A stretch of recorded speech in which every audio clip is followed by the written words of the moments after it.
आम तौर पे ये कि अगर पेट में आपको डकार ज़्यादा आने शुरू हो रहे हैं तो वो आम तौर पे किसी बीमारी की वजह से नहीं होता। उसमें या तो ये है कि आप ज़्यादा हवा को अपने अंदर लेके जा रहे हैं, उसको ज़्यादा हवा निगल रहे हैं। आम तौर पे जब हम खाना खाते हैं तो उसके साथ भी कुछ हवा पेट में जाती है, लेकिन अगर आप थोड़े से ज़्यादा हसास तबीयत के मालिक हैं या चीज़ों के बारे में ज़्यादा सोचना शुरू कर देते हैं तो गैर महसूस तरीके से आप बहुत ज़्यादा हवा को पेट के अंदर ले जाना शुरू कर देते हैं। तो उसमें फिर आपको ये फीलिंग आनी शुरू हो जाती है कि आपको ज़्यादा डकार आ रहे हैं और आप समझते हैं कि शायद हाजमा ख़राब हो गया है, और क्योंकि थोड़ा सा स्ट्रेस साथ में चल रहा होता है तो इस वजह से उसके लिए परेशानी होनी शुरू हो जाती है।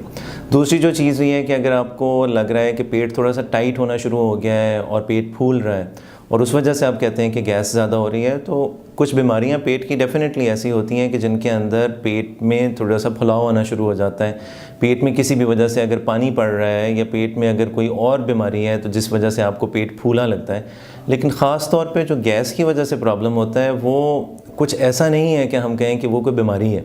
तो उसमें भी जो ज़्यादा जो चीज़ें हैं वो यही कि या तो आपकी ख़ुराक के अंदर कुछ ऐसी चीज़ें हैं जिसकी वजह से आपको ये फीलिंग ज़्यादा आनी शुरू हो जाती है। हाजमे में हाजमा अगर डिले हो जाता है कि खाना जो खा रहे हैं वो देर से हज़म हो रहा है तो फिर मसला होता है।